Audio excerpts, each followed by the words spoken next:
कमाल धमाल मालामाल भाऊचा धक्का। रितेश भाऊ तुम्हाला हॅट्स ऑफ आहे, कारण तुम्ही आज हे बोलला नाहीत की तुमचे मुद्दे बरोबर होते पण तुमची भाषा चुकली होती। आज रितेश भाऊने सांगितलं तुमची भाषाही चुकली होती, तुमची मर्यादाही गणली होती आणि तुम्ही सगळे फालतू आहात। रितेश भाऊचा हा भाऊचा धक्का आतापर्यंतचा सगळ्यात बेस्ट भाऊचा धक्का होता असं मला वाटतंय, कारण या भाऊच्या धक्क्यामध्ये सगळ्यांना आरसे दाखवण्यात आलेले आहेत, सगळ्यांचा गेम एक्सपोज केलेला आहे आणि विशेष करून वैभवला सांगितण्यात आलेलं आहे की भावा तू घराच्या बाहेर जाणार आहे, पब्लिक तुला पसंत करत नाही। तर बी टीमची सुद्धा कान उघडणी केलेली आहे। त्यानंतर छोटे पुढारी आहेत त्यांना सांगितले की तुम्ही घरात येताना पुढारी होता पण आता असिस्टंट म्हणजे पीए आपण रिव्ह्यू मध्ये म्हटलेलं आहे, हे सुद्धा बोललेलं आहे। तर सूरजला सांगितलं भेड़िया तो झुंड में आते हैं भाई, शेर अकेला आता है, तू शेर है इस बिग बॉस के घर का। निक्की आणि जान्हवीला सुद्धा एक्सपोज केलंय। सगळ्या लोकांबद्दल रितेश भाऊ बोललेत। चला थोडं थोडं बघूयात ना नक्की काय बोलले काय नाही बोलले, कशी त्यांनी मजा घेतली आहे। तर रितेश भाऊ सुरुवातीला खूप जास्त नाराज होते आणि त्यांनी सांगितले की मला या शोवर यायचंच नव्हतं। आज मी विचार केला होता की मी येणारच नाही, कारण तुम्ही खूप बेकार खेळलेला आहात। तुम्ही जर का असं खेळत राहिला तर मी इकडे येऊन काय बोलणार। मी विचार करतो मला हसायचंय, खेळायचंय, बाळगायचंय तुमच्या बरोबर, आणि तुम्ही इकडे येऊन काय मला ओरडायला लावता। मला हे नाही करायचंय किंवा महाराष्ट्रातल्या जनतेला सुद्धा हे पाहायचं नाहीये। आज मी इथं आलोय फक्त महाराष्ट्राच्या जनतेमुळे। जर का महाराष्ट्राची जनता हा शो एवढा मन लावून बघत नसती तर मी इकडे आलोच नसतो। रितेश भाऊंनी हेही सांगितलं प्रेक्षकांचा विचार करा, प्रेक्षकांच्या विरोधात गेला तर ते आपल्याकडे पाठ फिरवतील, मग तुम्हीही कोणी नसाल आणि मीही कोणी नसेल। वा रितेश भाऊ वा, कमाल मजा आणलीत तुम्ही। रितेश भाऊनी सुरुवातच केली इकडे निक्की मॅडम करून, मातृत्वाचा मुद्दा काढला, खोटी माफी काढली। निक्कीला सांगितलं की तुमचा एक वेगळाच बिग बॉस चाललाय, निक्कीचा एक वेगळा बिग बॉस चाललाय घरामध्ये आणि तुम्ही तसंच वागणार। वर्षाताईंचा जो त्यांनी इन्सल्ट केला त्याबद्दल रितेश भाऊंनी करेक्ट अशी निक्कीची शाळा घेतली। त्याचबरोबर मित्रांनो निक्की जे घरामध्ये दादागिरी करते ना ते सगळे एक्सपोज करून टाकलं। इकडे आम्ही तुमचे फुकटचे लाड पुरवणार नाहीत। दुसऱ्यांच्या कॅप्टन्सीमध्ये तुम्ही काम नाही करणार का, मग काय करणार? धरली कपडे कोणाची कुठे फेकून दिली का? कोण आहात तुम्ही? जर का तुमच्यामध्ये एवढी हिंमत होती ना तर त्या आरबाजला कॅप्टन्सीमध्ये हरवून दाखवायचं होतं। आहा कमाल गेली रितेश भाऊ, जाग्यावर एक्सपोज। ही जी दादागिरीची भाषा होती ना निक्की तांबळे आणि विशेष करून जान्हवी किल्लेकरची, त्यांना आता धडा शिकवलेला आहे रितेश भाऊ तुम्ही। आणि जे वर्षाताईचा ते मुद्दा काढला ना तो एकदम करेक्ट मुद्दा होता। खरं तर आपल्याला त्या मुद्दा उकरून जे आहे ते वर्षाताईला परत जे आहे थोडंसं गिल्टी फील नाही करवायचंय, पण निक्की तांबोळीला अशा शब्दात थोडीशी शिकवण देणं गरजेचं होतं। आणि संपूर्ण महाराष्ट्र आता निक्की तांबोळीला म्हणत असेल आता कसं वाटतंय, आता कसं वाटतंय। निक्की झाल्यानंतर आर्या मॅडम करायला, कारण आर्याने सुद्धा जान्हवीच्या मुलाचं नाव घेतलं होतं। काय गरज होती फॅमिली मेंबरचं नाव घ्यायची? काहीच गरज नव्हती।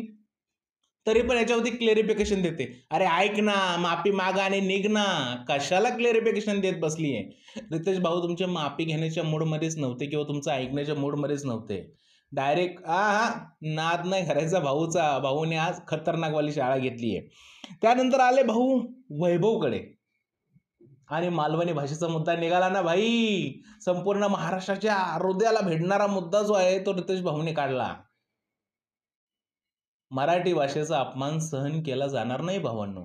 बिग बॉस स्वतः मालवणीमध्ये बोलले, रितेश भाऊ पण मालवणीमध्ये बोलले आणि वैभवला चांगलाच धडा शिकवला। मराठी माणसासमोर चांगले चांगले झुकलेले आहेत, मग हा वैभव काय चीज आहे? सरळ सरळ माफी मागायची होती बाबा, क्लेरिफिकेशन तुझ्याकडनं एक्सपेक्टेडच नव्हतं। मराठी भाषा कोणती हे जर का तुम्ही महाराष्ट्रात राहून विसरत असाल तर तुम्हाला अशी शिक्षा पाहिजेच। रितेश भाऊने जे एक्सपोज केलंय वैभवला, अरे वाह, कमाल धमाल मालामाल।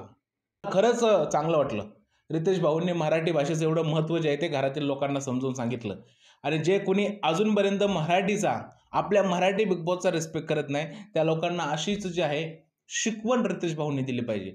विशेष करून निक्की तांबोळीला सांगितलं की हा आमचा मराठी बिग बॉस आहे, इकडे असले चाळे चालत नाहीत। तुम्हाला वाटत असेल तुम्ही एखादा शो करून आलाय किंवा तुमचा गेम असाच आहे, पण आमच्या इकडच्या बिग बॉसमध्ये असलं चालत नाही. आमची लोक असलं सगळं काही खपवून घेत नाहीत. हां, ह्यांना ना अशाच प्रकारचं जे आहे ते शिकवण द्यायची गरजेचं होती. त्यानंतर काय? फाटलेलं बाळ आणलं ना बाव. त्यानंतर काय केलं? फाटलेलं बाळ आणलं ना राव. त्या बाळाचं यांनी पोट फाडलं होतं, पाय तोडले होते, लंगोट फाडून टाकले होते. लाजा वाटायला पाहिजे नव्हत्या या लोकांना. भाऊंनी घेतला ना मुद्दा. भाऊ सरळ बोलले, "काय तुम्ही टाच जिंकला, पण महाराष्ट्राच्या लोकांची मनं नाही जिंकली ना तुम्ही." हं? अरे कमीत कमी त्या बाळाबरोबर तर नीट वागायचं होतं. कमाल केली रितेश भाऊंनी. मला असं वाटतंय, की one of the best episode आणि अशा प्रकारची शाळा होणं खूप जास्त गरजेचं होतं, या लोकांची विशेष करून. कारण या लोकांना थोडीसुद्धा लाज नाहीये. आता लाज का नाहीये? आपण पुढच्या मुद्द्याकडे येऊन बोलूया. वैभवला सांगितलं, की तुम्ही गद्दार आहात. वैभव ही गोष्ट ॲक्सेप्ट करायला तयार नाही. रितेश भाऊ पण म्हणले, "अरबाजकडूनच मी वधवून घेणार, की तो गद्दार कसा आहे." अरबाजने सांगितलं, "हो, गद्दार वैभव आहे." वैभव तरी पण ॲक्सेप्ट करायला तयार नाही. भाई मान ना, केली गद्दारी. अरे तुला एवढे हिंट दिल्या जातात, की अरबाजच्या विरोधात खेळ. अजून काय डोकं आपटावं का मेकर्सनी? संपूर्ण महाराष्ट्राची वाट बघतोय, की तू अरबाजच्या विरोधात खेळ. तू काय करतोय? बाई माझा अरबाज, बाई माझा अरबाज, बाई माझा अरबाज. बस अरबाजच्या कुशीतच बस बाबा. तुझं काय होणार नाही. अजून काय याला हिंट द्यावी, की बाबा तू चुकीचा चाललाय. तुझा गेम बरोबर नाहीये. किती हिंट द्यावी सांगा?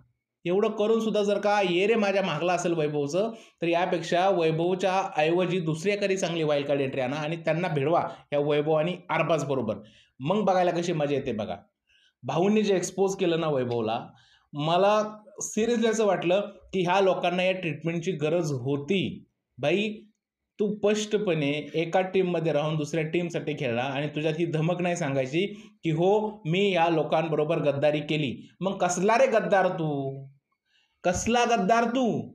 तुझ्यापेक्षा बाकीचे गद्दार परवडले ते स्वतःहून सांगतात, की हो आम्ही गद्दारी केली. बोल ना भाई, केली तर केली. माझा तो गेम प्लॅन होता. पण कोणत्या तोंडाने बोलशील ना? खोटं कधी ना कधी उघडं पडतं आणि तुमचं खोटं जे आहे ते असंच उघडं पडलेलं आहे वैभवराव आणि भाऊंनी ते करेक्ट असं जे आहे ते तुमचं खोटं जे आहे ते उघडं पाडलेलं आहे. इकडे रितेश भाऊ आले सूरजच्या मुद्द्यावर आणि सूरजचं भरभरून कौतुक केलं. बोलले, "झुंड में तो भेड़ी आते शेर अकेला आता है." अरबाजला बोलले, "ज्यावेळेस सूरज खेळत होता ना, तर त्यावेळेस तुमच्या चेहऱ्यावरती ना भीती होती." निखिलला पण म्हणले, "तुमच्या चेहऱ्यावरती भीती होती." निखिल म्हणली, "अजिबात नाही." "होती ना, आम्ही पाहिले, होती तुमच्या चेहऱ्यावर भीती." हां, आणि तुम्ही हा जो नाटकी गेम खेळत होता ना, तो महाराष्ट्राने पाहिलेला आहे. ही लोकं अजूनही ॲक्सेप्ट करायला तयार नाहीत, की यांच्या चेहऱ्यावर भीती होती. यावेळेस ना अरबाजने रितेश भाऊंचा अपमान केला आणि रितेश भाऊ ज्यावेळेस सूरजचं कौतुक करत होते, त्यावेळेस हा तोंडातल्या तोंडात पुटपुटत होता, की "डरता तो मैं किसी के बाप से नहीं." म्हणजे रितेश भाऊ काय चुकीचं सांगतात? हां? संपूर्ण महाराष्ट्राने बघितले ते चुकीचं का सांगितलं तुम्हाला? हां? तुम्ही एखादा होस्ट बोलतोय तिकडे आणि तुम्ही तोंडातल्या तोंडात पुटपुटून त्यांचा इन्सल्ट करताय. ही शोभनीय गोष्ट आहे का अरबाज पटेल? थोडी तर राहू द्या यार, थोडी तर राहू द्या रिस्पेक्ट. अशाने नाही शो जिंकणार तुम्ही. नाही जिंकणार शो तुम्ही. बी टीमलाही सांगितलं, की तुम्ही खांद्यावर बंदूक ठेवून नाही खेळायचं सूरजच्या. मी वारंवार आपल्या रिव्ह्यूमध्ये म्हटलेलं आहे मित्रांनो, की सूरजचा वापर केला जातोय दोन्ही टीमकडून. ए टीम पण वापर करते आणि बी टीम पण वापर करते आणि तो मुद्दा निघालाच आज. म्हणजे आपल्या रिव्ह्यूचा पॉईंट घेतल्याबद्दल धन्यवाद रितेश भाऊ. Thank you very much. तुम्ही आमच्या रिव्ह्यूचा मुद्दा घेतला. नॉमिनेशन आलं, की सूरजचं नाव पुढं करायचं. कॅप्टन्सी आले, की सूरजचं नाव पाठी करायचं. काय घरातलं काम असेल सूरज पुढं, काही म्हणजे सूरजचं जिकडं नुकसान आहे तिकडं सूरजला पुढे टाकायचं आणि सूरजचा जिकडं फायदा आहे त्याला सूरजला पाठी टाकायचं.